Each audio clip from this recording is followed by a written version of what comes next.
Lo dijo él. A primera hora. Muy bien, 7 de la mañana con 17 minutos. Vamos a continuar con la ronda de entrevistas correspondiente a la jornada del día de hoy. Quiero agradecer la gentileza del asambleísta Alex Toapanta, que está conectado con nosotros. Él es uno de los 3 que se quedaron en Pachacutic. Pachacutic inicialmente llegó a la actual legislatura con 9 asambleístas. Sin embargo, durante el Congreso de la Confederación de Nacionalidades Indígenas del Ecuador, CONAIE, del último fin de semana, se optó por la expulsión de 6. De los 6 legisladores que desde el 14 de mayo pasado, cuando se instaló la Asamblea Nacional, han venido votando por fuera de las decisiones de Pachacutic, ¿no? Los 3 orgánicos han sido Mariana Yumbay, Dina Farinango y el propio Alex Toapanta. Asambleísta Toapanta, bienvenido, buenos días. Le saludamos mi compañera Andrea Orbe y quien le habla, Fabricio Vela. Buenos días, asambleísta. ¿Qué tal, Fabricio? Buenos días a todos y todas, a todo el pueblo ecuatoriano. Un saludo cordial de acá desde la provincia de Cotopaxi. Estamos en camino al pleno convocado para el día de hoy a las 9 de la mañana, así que de pronto si se escucha alguna intermitencia, pedirle mil disculpas, pero mientras tanto estamos predispuestos a poder dilucidar algunas inquietudes y compartir instantes contigo, estimado Fabricio. Gracias a usted por la gentileza, estimado Alex, de conectarse a nuestro espacio. A ver, ¿cuáles fueron las consideraciones que tomó en cuenta Pachacutic para expulsar a sus 6 ahora excompañeros? ¿Y por qué solo se quedan 3 en este sector político? Bueno, la lucha histórica que ha tenido el movimiento indígena bajo un proyecto político va encaminado a algunas líneas rojas que no se puede topar los legisladores, o mucho menos los compañeros o compañeras dirigentes que están en funciones como dirigentes. En función de aquello, nosotros como asambleístas ya electos, pues hemos sido encomendados a defender las líneas organizativas que defienden a la naturaleza, a los sectores desprotegidos, a la no privatización, entre otros argumentos que tiene el proyecto político. En ese sentido, pues hemos visto que varias leyes que han sido perjudiciales, y no lo digo yo o de pronto algún asambleísta que está en la línea ideológica del Pachacutic, sino varios sectores populares, ¿no? Como es el caso de la ley que ahora consta con más de 20 demandas de inconstitucionalidad. Estoy hablando que la ley de solidaridad nacional, la ley lleva más de 20 demandas de inconstitucionalidades. Entonces, esto nos hace pensar que varias leyes que han sido propuestas hasta la presente fecha carecen de legalidad y carecen de una conexión con el pueblo ecuatoriano y sus necesidades. Y para ello, pues, los asambleístas de Pachacutic, en el caso de los 6 asambleístas de Pachacutic que han votado, que han dado cabida a que estas leyes pasen, han sido los principales detonantes que el Comité de Ética y Disciplina había iniciado un debido proceso para el desconocimiento o expulsión. Ahora, más allá de aquello, pues las bases en este fin de semana que se llevó a cabo el 8º Congreso de la CONAIE, pues pudieron escuchar, pudieron también palpar, ¿no?, cuáles han sido los accionarios o el actuar de nuestros asambleístas, y por unanimidad no lo dijimos nosotros, no lo planteamos nosotros, sino más bien toda la base o el Congreso del Movimiento Indígena y Campesino del Ecuador para tal resolución. Ahora habrá que ver que el nuevo Consejo de Gobierno lleve a cabo este mandato, en el caso de la CONAIE, en el caso del Pachacutic, el Comité de Ética y Disciplina. Sin embargo, nosotros pues nos mantenemos como lo hemos hecho, con el pronunciamiento también de las diferentes bases que tenemos, y en función de eso, pues la agenda de legislar y fiscalizar y también pedir que se trate con urgencia varias leyes que están retenidas en la Asamblea Nacional, pues se puedan dar trámite. Asambleísta, el día de ayer nosotros escuchábamos a Carmen Tupul y también a Cecilia Baltazar decir que se había violado el debido proceso dentro de esta convención de la CONAIE para expulsarlos de Pachacutic, y ellas decían que la dirigencia de la CONAIE había recibido información parcializada y que precisamente van a o quieren que se revise nuevamente su caso para que ellas tengan derecho a la defensa. ¿Usted qué cree que ocurra cuando se imponga ya o se interponga, digamos, esta nueva solicitud para que se revise el caso? Bueno, considero de que están en su legítimo derecho de plantear cualquier acción, ¿no? Yo considero de que todo ecuatoriano tiene un derecho a la defensa. Sin embargo, el legítimo derecho a la defensa se le dará en el momento oportuno. Eso considero que tiene que darse por la dirigencia del Comité de Ética y Disciplina. También hay que recalcar que no solamente es el Comité de Ética y Disciplina el que está llevando el debido proceso, hay una resolución de un Congreso que es la máxima autoridad. Los dirigentes actualmente que han sido electos como el nuevo Consejo de Gobierno, si bien es cierto, podrán revisar, podrán darle trámite o darle conocimiento a su petición, sea verbal, sea escrita o cualquier de las formas que lo hayan hecho, pero sin embargo, tendrían que nuevamente someterse a un Congreso, en el Congreso verificar si es que sus faltas han sido graves, han sido leves o en su defecto, si las faltas vienen a compensar lo que actualmente se está haciendo o de pronto su accionar de en adelante de que ya no se vote a favor del gobierno o de que haya una línea de conducción organizativa u orgánica puedan también rever tal decisión. Pero hasta mientras considero de que la resolución tomada en un Congreso es de instancia superior y esa instancia superior se volverá a convocar o se autoconvocará luego de los 3 años para otro Congreso de la CONAIE donde sí están autorizados las organizaciones o las personas que hayan sido expulsadas, desconocidas o de pronto en algún momento hayan participado con alguna línea política y hayan hecho un proceso de reivindicación y esa reivindicación sea dirigida al beneficio de los pueblos y nacionalidades indígenas, reconociendo que ha habido un mal accionar. Eso el mismo estatuto, el mismo reglamento o el mismo reglamento interno del Pachacutic también lo avala. Así que habrá que revisar eso y en su defecto, pues de no caber eso, continuaría la resolución. Y insisto que esto debería revisarse por los dirigentes del Pachacutic y obviamente del Congreso de la CONAIE pasada fin de semana. Con esta explicación, entonces, querría decir que aunque quieran hablar con el nuevo presidente de la CONAIE, Marlon Vargas, no es que él solito puede tomar una decisión y decir, bueno, vamos a dejar de lado la expulsión y ustedes regresen por favor al movimiento. Así no funciona. No funcionan las cosas así. Nosotros tenemos una democracia comunitaria y esa democracia comunitaria, insisto, la máxima autoridad, la máxima instancia de poder discutir, analizar, reformar, expulsar o de pronto perdonar a través de un Yawinchina, que es un proceso de justicia indígena, puedan regresar a ser parte del movimiento indígena. Así que, si bien es cierto, el Consejo de Gobierno tiene la conducción de la dirigencia del Consejo de Gobierno, pero esta resolución no fue tomada por los actuales dirigentes que han sido electos, sino por la máxima autoridad que es el Congreso. El día de ayer, justamente en estas mismas declaraciones, señalaban su nombre, precisamente el legislador, y el de Mariana Yombay, como los causantes de la mala información que ha llegado hasta las bases. ¿Qué decir sobre eso? ¿A qué mala información se refieren estos 6 asambleístas? Habría que verificar o insistir a la asambleísta o a la persona que ha emitido ese criterio de cuál ha sido la información que nosotros hemos emitido. Nosotros hemos sido convocados para un informe de actividades ante la asamblea del Congreso de la CONAIE, y en función de aquello, pues lo que al menos en el caso nuestro, en el caso de Mariana, en el caso de Dina Farinango y en el caso de Alex Papanta, lo que hicimos es exponer hacia nuestros mandantes todo el trabajo que se ha desarrollado y las leyes que se han aprobado.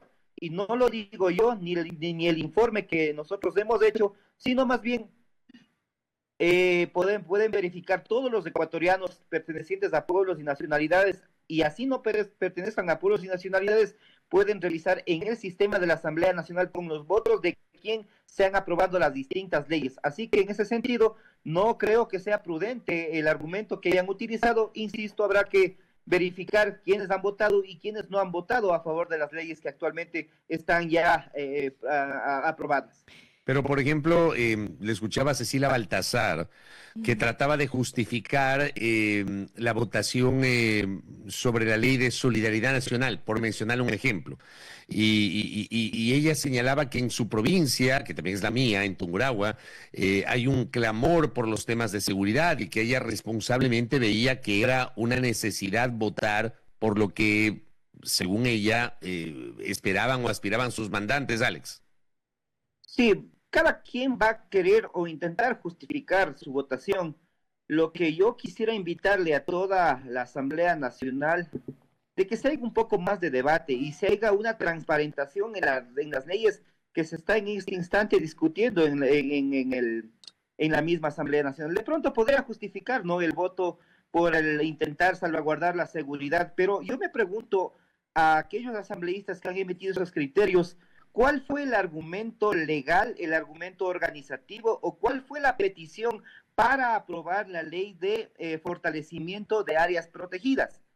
Cuando en caso de la naturaleza de áreas protegidas ha sido una lucha no de estos asambleístas, no ha sido de Alex Tuapanta ni de Mariana Yumbay, ha sido una lucha de todos los pueblos y nacionalidades indígenas. Yo quisiera preguntar a todos los asambleístas de la costa, sierra y a la Amazonía, ¿cómo fue el argumento, o cuál fue el mandato, o la petición, o el análisis que se hizo para la aprobación de esta ley? Entonces, si yo puedo estar equivocado, puedo encontrar un argumento para la aprobación anterior, la de solidaridad, pero ¿cuál fue el argumento para votar por esta ley? Y otra cuestión, ¿cuál fue el argumento para votar por la modificación del artículo 5 de la Constitución, cuando al Ecuador nuevamente le van a poner en un referéndum a más tardar hasta fin de año, cuando el país dice necesitar el dinero para la salud, para la educación, justamente para combatir la delincuencia, pero actualmente nos ponen en otro gasto innecesario? Entonces, no es factible que estas personas pues se justifiquen en que hay un pedido, hay un clamor,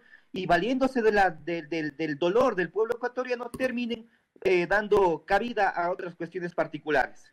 Pero es verdad, asambleísta, que ustedes en el día cero habían acordado, se tomó la decisión de que iban a caminar con la línea oficialista. Eso es lo que incluso dijo ayer en estas declaraciones la asambleísta Baltasar. Ella lo que decía era precisamente eso, que les dejen explicar que los 9 asambleístas desde el día cero se pusieron de acuerdo en eso.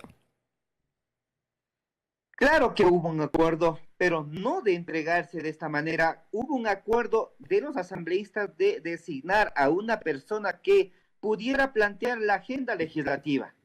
Esa agenda legislativa, al inicio de esta entrevista le dije que inclusive iba enmarcada con el proyecto político, de las líneas rojas que de diferentes partidos o movimientos políticos iban a aceptar o iban a incluir. Esas líneas rojas no han sido respetadas, esa agenda legislativa no tengo conocimiento que la actual presidencia haya incluido dentro de la agenda legislativa para este periodo de 2 años. Entonces, si no hay una consolidación de una agenda legislativa planteada por los 9 legisladores, asumo que los 6 legisladores habrán planteado cuál es la agenda legislativa de los pueblos y nacionalidades indígenas. De pronto estará la ley de aguas, de pronto estará la consulta previa, libre e informada, o de pronto estará la garantización de la consulta prelegislativa que no se vio respetada en la aprobación del fortalecimiento de áreas protegidas, no está respetando. Entonces, yo me pregunto cuál es la agenda legislativa que plantearon los compañeros legisladores en el caso de los 6. En lo que respecta a nosotros, al no haber esa inclusión de la agenda legislativa, no ha habido acuerdos, como indico. Sin embargo, pues ha habido acuerdos de manera personal, unilateral, así que no pueden responsabilizar a otras personas cuando su actuar ha sido directamente de manera personalísima. Oiga, asambleísta Tuapanta, yo le pregunto a usted, ¿usted participó en la reunión con José de la Gasca el 6 de mayo pasado, 8 días antes de una semana antes de la instalación de la actual Asamblea Nacional? A ver, yo fui designado como jefe, como coordinador, como lo quieran llamar, de los 6 legisladores, donde se me permite a mí poder hablar con los diferentes movimientos y partidos políticos, no solamente con el caso de Revolución Ciudadana o en el caso de ADN, sino yo hablé y conversé para poder plantear la agenda legislativa con los compañeros independientes, con Revolución Ciudadana, con ADN, con Reto y Partido Social Cristiano. Entonces, de estos 5 grupos legislativos íbamos a plantear cuál va a ser nuestra agenda legislativa y cómo se va a programar la promulgación de las primeras autoridades de la Asamblea Nacional. En ese sentido, claro que participamos para plantear la agenda legislativa, pero no para acordar lo que actualmente se está llevando a cabo dentro de la aprobación de leyes.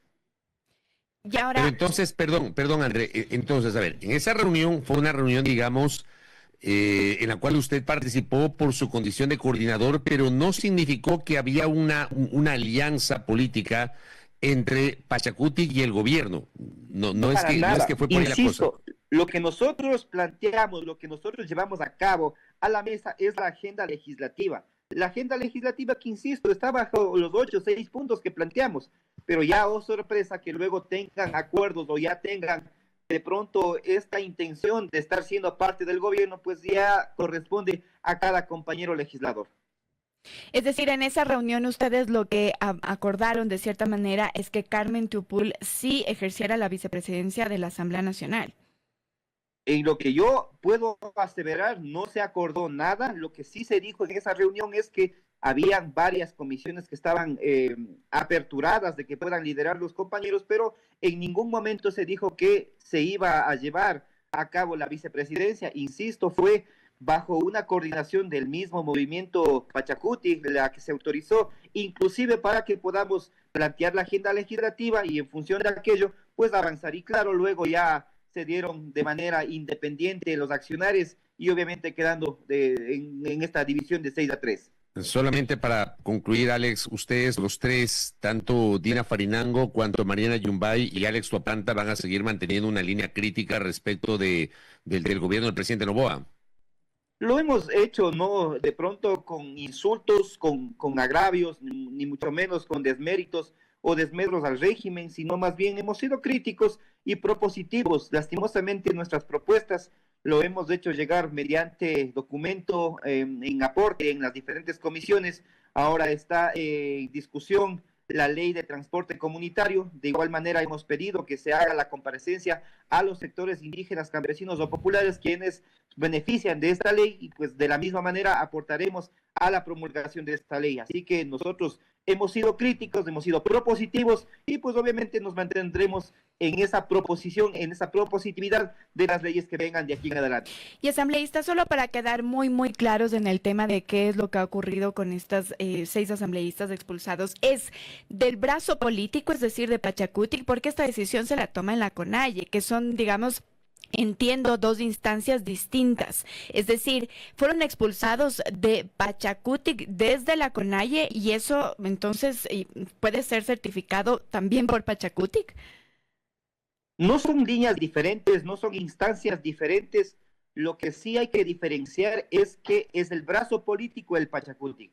La organización mayor, suprema, inclusive en jerarquía, podríamos llamarlo como quieran diferenciar, pues es la máxima autoridad, el Congreso de la CONAIE, el Congreso de los Pueblos y Nacionalidades. Así que no se puede decir que Pachacuti o de pronto la CONAIE se tomó atribuciones en lo que no le corresponde. Están dentro de las atribuciones, están dentro de su lógica organizativa de poder hacer este tipo de o tomar este tipo de decisiones. De acuerdo, entiendo muy bien. Muchísimas gracias, asambleísta, nuevamente por su conexión aquí en La Primera Hora. Muchas gracias. Muchas gracias, buen día. Gracias. Bien, conversábamos con Alex Tuapanta, asambleísta por Pachacutic, tras la expulsión de los 6 asambleístas de este brazo político, de cómo queda entonces ahora Pachacutic y su visión. Primera plana. Todas las noticias, todas las voces.